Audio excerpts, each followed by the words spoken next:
জাতীয় নিরাপত্তা উপদেষ্টা একজনকে বানাইছে। হ্যাঁ, অনেকে বলে আপনার গুরুজন, হ্যাঁ ওনারা নিয়ে ভিডিওটিতে বানাইছেন। ওনারে আবার আমি কি করব? যে যায় লঙ্কায় সেই তো হয় রাবণ। সে ক্ষমতা উপভোগ করিচ্ছে আর বিএনপির সাথে ঘুটু করিচ্ছে, যেন বিএনপি তাকে পররাষ্ট্রমন্ত্রী বানায়। সবাই যখন মৃত্যুটাকে ভীষণ ভয় পায়, আমি তখন হাসতে হাসতে আল্লাহর কাছে ভীষণ সন্তুষ্টি নিয়ে পৌঁছতে চাই যে আমি একটা ন্যূনতম ওই জীবনটা লিড করতে পারলাম, আমি একটা ইনসাফের হাসি নিয়ে আমি আমার আল্লাহর কাছে পৌঁছতে চাই। কম গাছ বেশি। নেত্রী আমাদের যে ভাই বোনদের হত্যা করেছে, আমরা অস্ত্র তুলে নিয়ে এদেরকে হত্যা করবো ইনশাল্লাহ আগামীতে। মুখে কথা একটু কম বলে তো, যারা কথা বেশি বলে তারা কিছু করতে পারে না। গণঅভ্যুত্থানে হাদির অবদান কি দেখতে হবে না? এই গণঅভ্যুত্থানের সময়, গণঅভ্যুত্থানের পরেও হাদি নামে কাকে মানুষ চিনত না। মন খারাপ হয় যে আল্লাহ যদি আমাকে কোনোদিন নিয়েও যায়, তো এই যে ছেলে মেয়েগুলো, মানে আমি আল্লাহর কাছে সবসময় দোয়া করি, আপনি জানেন আল্লাহ একটা সন্তান দিচ্ছে, 3 মাস ওর বয়স। সবাই যখন মৃত্যুটাকে ভীষণ ভয় পায়, আমি তখন হাসতে হাসতে আল্লাহর কাছে ভীষণ সন্তুষ্টি নিয়ে পৌঁছতে চাই যে আমি একটা ন্যূনতম ওই জীবনটা লিড করতে পারলাম, আমি একটা ইনসাফের হাসি নিয়ে আমি আমার আল্লাহর কাছে পৌঁছতে চাই। সুতরাং আগামী 50 বছর বাঁচলাম, কোনো ইম্প্যাক্ট তৈরি হলো না আমার দিয়ে, দেশের জন্য, রাষ্ট্রের জন্য, উম্মার জন্য, জাতির জন্য। কিন্তু আমি ধরেন 5 বছর বাঁচলাম, সেটার মধ্য দিয়ে যদি আগামী 50 বছরের ইম্প্যাক্ট তৈরি হয়, তাহলে অনেকদিন বেঁচে থাকায় কি সাফল্যের? বলেন, শহীদ প্রেসিডেন্ট জিয়াউর রহমান কয়টা দিন বেঁচেছেন, কিন্তু ভাবেন আজকে পর্যন্ত উনি আমার অনুপ্রেরণা। হাঁটতে হাঁটতে আমার পা ফুলে যায়, আমি আমার টিম সেদিনকে ব্যাগের মধ্যে জুতো নিয়ে তারপরে একটা শপিং মলে ঘুরছিলাম, মানে পা ফুলে গেছে, পা জুতোয় ঢুকাতে পারছিলাম না। তো জিয়াউর রহমানের একটা ওনার গল্প মনে পড়ছিল, তিনি মাইলকে মাইল যখন হাঁটতেন ওনার সাথে স্টাফদের পা ফুলে যেত, কিন্তু ওনার তো আর্মি ট্রেনিং আছে। তখন তাকে বলতো যে স্যার আপনার তো আর্মি ট্রেনিং, আমরা তো আর পারি না। এই জন্য ওনাকে মানুষ রাখাল রাজা বলতো। তা আমরাও সারা বাংলাদেশের 56,000 বর্গ মাইলে হাঁটতে চাই, আমরা ইনসাফের চাষাবাদ করতে চাই, একটা স্বাধীন সার্বভৌমত্বের সততার বাংলাদেশ তৈরি করতে চাই।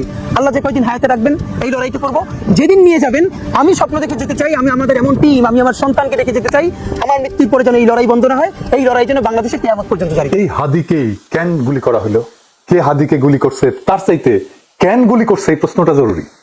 হাদি বর্ষা বিপ্লবের মধ্যে দিয়ে গড়ে ওঠা তরুণ এবং বিপুল সম্ভাবনাময় এক রাজনৈতিক নেতা। অনেকে আওয়ামী লীগের দিকে আঙুল তুলতেছে। আওয়ামী লীগ অবশ্যই বর্ষা বিপ্লবের প্রধান শত্রু, কোনো সন্দেহ নাই, কিন্তু আওয়ামী লীগ কি একা বর্ষা বিপ্লবের একমাত্র শত্রু?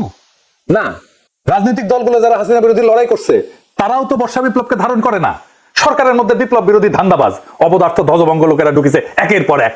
প্রফেসর ইউনূস নিজের বউয়ের ডাক্তাররা ঢুকাইছে মন্ত্রী পরিষদে, বন্ধুর পোলারে ঢুকাইছে, তার গ্রামীণ ব্যাংকের লেসপেন্সার সব ঢুকাইছে, পলিটিক্যাল পার্টিগুলো তাদের নিজেদের লোকদেরকে ঢুকাইছে, এবং বেশিরভাগই অপদার্থ। না আছে এদের ম্যানেজমেন্ট স্কিল, না আছে পলিটিক্যাল নলেজ, না আছে সদিচ্ছা, না আছে শরীরে জোর। আওয়ামী লীগ অস্ত্র কিনে সশস্ত্র যুদ্ধের ডাক দিছে, অস্ত্র কিনে যুদ্ধ করার কথা ঘোষণা দিছে, একবার না বারবার, জেনেভায় যে প্রকাশ্যে দিছে। হোয়াটএভার ইট ইজ, আমাদের কথা হচ্ছে আমাদের সংগ্রাম লড়াই অব্যাহত রাখতে হবে, এই এদেরকে এখান থেকে উৎখাত করতে হবে। আর আমি সবসময় পার্সোনাল ক্যাপাসিটি একটা কথা বলি, সেটা হচ্ছে সশস্ত্র সংগ্রাম ইজ দ্য অ্যান্সার। হয়তো বাংলাদেশ আওয়ামী লীগ এই নীতিতে হয়তো এখনো যায়নি, কিন্তু ব্যক্তিগতভাবে আমার ক্যাপাসিটি হচ্ছে যে we have to take up arms এবং we have to resist ourselves, because আমাদেরকে খুন করছে, আমাদেরকে পাল্টা লড়াই অব্যাহত করতে হবে, এবং এটাই হচ্ছে আমাদের স্ট্যান্ড। আমার কাছে মনে হয় ব্যক্তিগতভাবে আমার স্ট্যান্ড। দেখেন আর একটা দেখান, অস্ত্র হাতে নেওয়া ছাড়া, গেরিলা যুদ্ধ ছাড়া এই রাজাকারদের বিরুদ্ধে যেতে যাবে না। আমি আবার আপনাকে বলি যে সশস্ত্র সংগ্রাম, গেরিলা প্রস্তুতি, এগুলো আমাদের জন্য জরুরি এবং সেটা আমাদেরকে ভাবা শুরু করা উচিত। আমি মনে করি বাংলাদেশ আওয়ামী লীগের এসব পুতু রাজনীতি করার সুযোগ নাই। আমরা দেখব যদি ভালোই কাজ হয় হবে, কিন্তু দেশ যদি এইভাবে পাকিস্তানের দিকে চলে যেতে থাকে, সশস্ত্র সংগ্রাম এবং আমাদেরকে এই গেরিলা সংগ্রাম বা আরেকটা মুক্তিযুদ্ধ ছাড়া আমাদের কোনো রাস্তা নাই। এবার আরেকটা দেখান, আমরা করতে হইলে এইখান থেকে পয়সা উঠান, আর যারা মন্ত্রী মিনিস্টার আসেন বিজেপি তাকে বলেন পয়সা দিবার জন্য, আমরাও পয়সা দিব।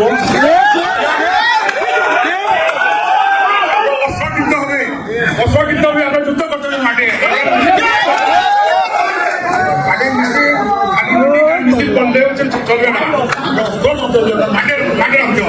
দেখেছেন শুধু কি এরা, হাসিনা লেসপেন্সার, হাসিনা নিজেই বিপ্লবীদের হত্যার নির্দেশ দিচ্ছে। কম গাছ বেশি। আমাদের যে ভাই বোনদের হত্যা করেছে, আমরা অস্ত্র তুলে নিয়ে এদেরকে হত্যা করবো ইনশাল্লাহ আগামীতে। মুখে কথা তো কম বলে তো, যারা কথা বেশি বলে তারা কিছু করতে পারে না। কথা কম গাছ বেশি, ঠিক আছে? মুখে বলতে যেও না, আগে করে দেখো। ঠিক আছে, করে আসছি। শুনেছেন, তারপরে তো এই ঘটনা, একটা রাষ্ট্রের বিরুদ্ধে সশস্ত্র সংগ্রাম বা প্রকাশ্য খুনের নির্দেশ দেওয়ার বিরুদ্ধে কিছু করছে প্রফেসর ইউনূসের সরকার? কিছুই করে নাই, কিচ্ছু করে নাই। আর ওদের সাহস আকাশে চলছে। হাসিনাকে ভারত ফেরত না পাঠাতে চাইলে নাকি আমাদের কিছুই করার নাই। ভারতকে রাজি হতে হবে অথবা চাইতে হবে তাকে ফেরত পাঠানো। রাজি না হলে আসলে তো করার কিছু না, আমরা রাজি করানোর চেষ্টা করতে থাকতে পারি। যেটা প্রথমে যেটা বলছিলেন এটা একটু প্রসেসের ব্যাপার আছে, প্রসেসে চলছে, দেখা যাক আমরা কতটুকু অ্যাচিভ করতে পারি। শুনেছেন এটা বিএনপি ঢুকেছে, দেখে দিলাম এটা উপদেষ্টা মন্ডলীতে। এতটাই অপদার্থ, করার কিছু নাই তো তুই উপদেষ্টা আসিস কেন? 111 এর আমলা ওরে বানাই দিছে মন্ত্রী, এরা গালাইলে ওর গায়ে মাখেন, এতটাই নির্লজ্জ, এতটাই ক্ষমতা লোভী। এদের দিয়ে প্রফেসর ইউনূস ফ্যাসিবাদের আগমন ঠেকাবে। হ্যাঁ, কি আর কমু, বালটা ঠেকাতে পারবে।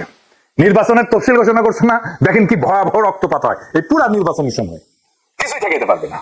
কেউ তো কথা শোনে না, আমলারাও কথা শোনে না, ক্ষমতায় বসেছে, রাষ্ট্রযন্ত্রের উপরে কোনো নিয়ন্ত্রণ প্রতিষ্ঠা করতে পারে নাই এই 2 বছরে। এত সাপোর্ট দিয়ে গেছে, কোনো স্যাদব্যাদ নাই।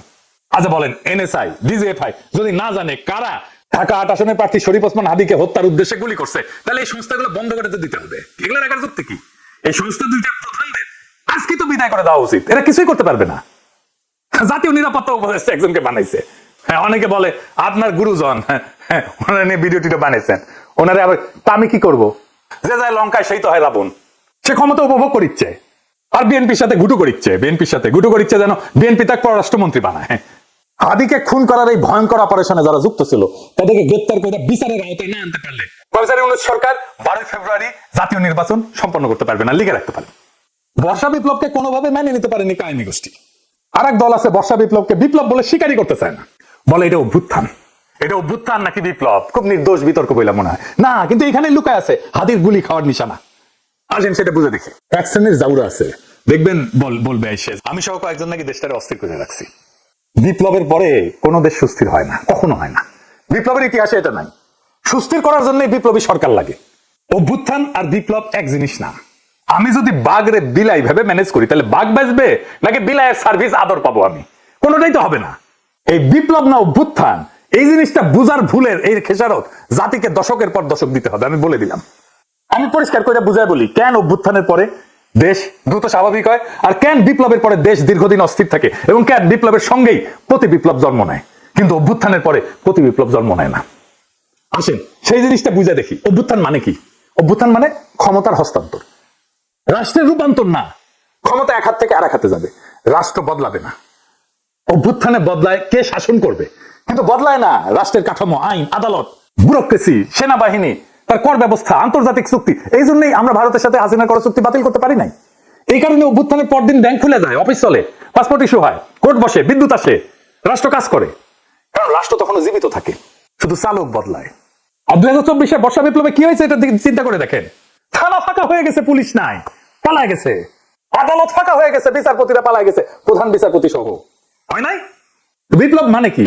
বিপ্লব মানে শুধু শাসক বদল না, বিপ্লব মানে কে শাসন করবে, কেন শাসন করবে, কিভাবে শাসন করবে, কোন আইনে, কোন নৈতিকতায়, সব প্রশ্ন নতুন করে তোলে, নতুন করে ফয়সালা হয়।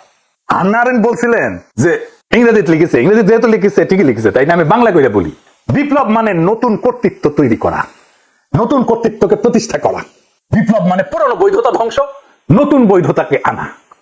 নতুন বৈধতাকে আনতে হয় বিপ্লবী সরকার দিয়া। সে বিপ্লবী সরকার যদি আপনি না করেন, আপনার বৈধতা, আপনার কন্ট্রোল, আপনার নিয়ন্ত্রণ, আপনার অথরিটি দাঁড়ায় না। প্রফেসর ইউনূসের অথরিটি দাঁড়ায়নি, এই জন্যই দাঁড়ায়নি। কেন হয় প্রতি বিপ্লব হয় বিপ্লবের পরে? কারণ বিপ্লব কাউকে না কাউকে বলে তোমার দর্শন ভুল, তোমার আদর্শ ভুল, তোমার বিশ্বাস ভুল, তোমার সম্পত্তি অবৈধ, তুমি দেশের শত্রু, তুমি জনগণের শত্রু। তাই যখন কেউ সব হারায় তখন সে লড়াই করে। অভ্যুত্থানে কেউ সব হারায় না, বিপ্লবে অনেকে সব হারায়। বিপ্লবে আওয়ামী লীগের সব হারানোর কথা ছিল, ভারতের সব হারানোর কথা ছিল, হারায় নাই, সব রক্ষা করা হয়েছে। তাই প্রতি বিপ্লব জন্মায় বিপ্লবের গর্ভেই। বিপ্লবী সরকারের দরকার পড়ে প্রতি বিপ্লব থেকে বিপ্লবকে রক্ষা করার জন্য। ইতিহাসে দেখেন, ইতিহাস কি বলে? শ্রীলঙ্কা তো প্রেসিডেন্ট দখল করে ফেলছিল না জনতা, ওটা অভ্যুত্থান ছিল। দেশটা সুস্থির হতে সময় লাগেনি। নেপালও কি হয়েছে? তাই হয়েছে না? নেপাল সুস্থির হয়ে গেছে না? সময় লাগেনি, কারণ ওইটা অভ্যুত্থান ছিল। বাংলাদেশ সুস্থির হচ্ছে না কেন? কারণ আমরা সেই গুরুত্বপূর্ণ সত্যটা এড়াই গেছি যে বাংলাদেশে একটা বিপ্লব হয়েছে এবং বিপ্লবের পরে অস্থিরতা থাকে, সেটাই স্বাভাবিক। কিন্তু সেই অস্থিরতা কতদিন থাকবে সেটা নির্ভর করে একটাই বিষয়ের উপরে, নতুন সরকার কতটা পূর্ণাঙ্গভাবে বিপ্লবী। আমরা সেটাকেই বলছিলাম বিপ্লবী সরকার। ইতিহাসে যে সরকার বিপ্লবের ম্যান্ডেট নিয়ে, বিপ্লবী কর্মসূচি নিয়ে স্পষ্টভাবে পুরানো রাষ্ট্র ভেঙে নতুন রাষ্ট্র করে, সেখানে অস্থিরতা তুলনামূলকভাবে কম সময় দূর হয়ে যায়। কারণ সেখানে থাকে ক্ষমতা স্পষ্ট কেন্দ্র, আদর্শিক এবং রাজনৈতিক পরিচ্ছন্নতা। আর এখানে না ঘরকা না ঘাটকা, বলে রাষ্ট্র সংস্কার করব, আর সব পুরানো কিছু সবকিছু রেখে দিছে। আজকের অস্থিরতা অরাজকতা সবকিছুর দায় ওই ছাত্রদের, যারা প্রফেসর ইউনূসের সরকার বানাইছে, এরাই প্রফেসর ইউনূসের সরকার বানাইছে। এই দায় নিতে হবে, ছাত্রদেরকে নিতে হবে, ওয়াকারকে নিতে হবে, রাজনৈতিক দলকে নিতে হবে, আসিফ নজরুলকে নিতে হবে, যারা এই সরকার গঠন করছে, সবার এটা দায়। এখন শেষ প্রশ্ন, কেন হাদি গুলি খায় অন্য কেউ না? এর কারণ হাদি শুধু জুলাই বিপ্লবী না, হাদি একজন আপাদ মস্তক ভারতীয় আগ্রাসন বিরোধী। ভারতীয় আগ্রাসন বিরোধী হয়ে বাংলাদেশে বাইসে থাকাটা মুশকিল। প্রেসিডেন্ট হইলেও বাইসে থাকা যায় না।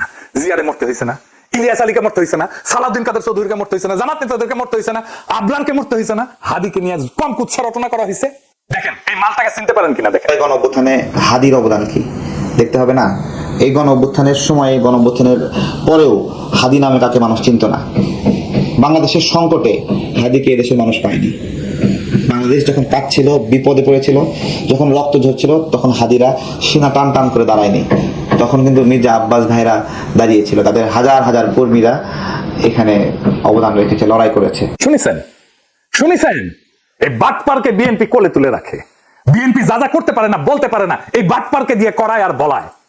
এটা বিএনপির মাস্তান, এটা বিএনপির ভার্চুয়াল মাস্তান। হাদিকে নাকি সে মাঠে দেখে নাই।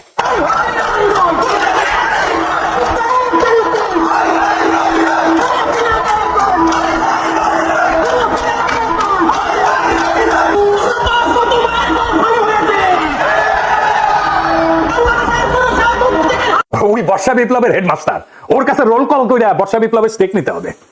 ওরে কিছু বললে বিএনপির বুদ্ধিজীবী ডাক্তার জাহিদ পর্যন্ত সেট করে ওঠে, কাইন্না শেষ হয়ে যায়। এই এপিসোড যখন রিলিজ হবে তখন হাদির ঠিক কি অবস্থা থাকবে আমি জানি না। এখনো পর্যন্ত হাদি ভালো আছে। হাদির কথায় আপনারা বারে বারে মৃত্যুর কথা আসতো, শহীদের মৃত্যুর কথা আসতো। আমরা তার এইরকম একটা কথা শুনেই এপিসোডটা শেষ করব।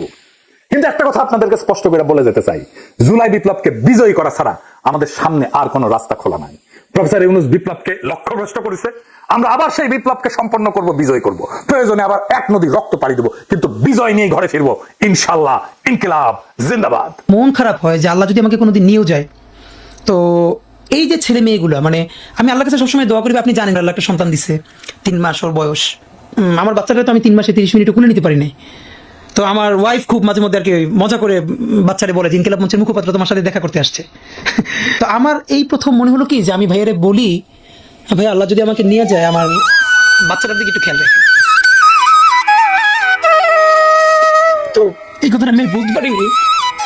আব্বার একটা, মানে আপনি যদি বলেন যে আমার সারা জীবনের যেটুকু সততা, সাহস, লড়াই, এটা দুনিয়ার সমস্ত শক্তি আমার আব্বা। আমি যদি কিছু হইলেও করতে পারি সততার সাথে, আল্লাহ যদি আমার রহম করে, তাহলে আমার ছেলে, আমার পরিবার, আমার ভাই বোন, আমার ইনকিলাব মঞ্চের ভাই বোনগুলো, এগুলো আল্লাহ দেখবে যেভাবে আল্লাহ আমাদেরকে দেখতেছে। সুতরাং কারো কাছে আর কোনো প্রত্যাশা নেই।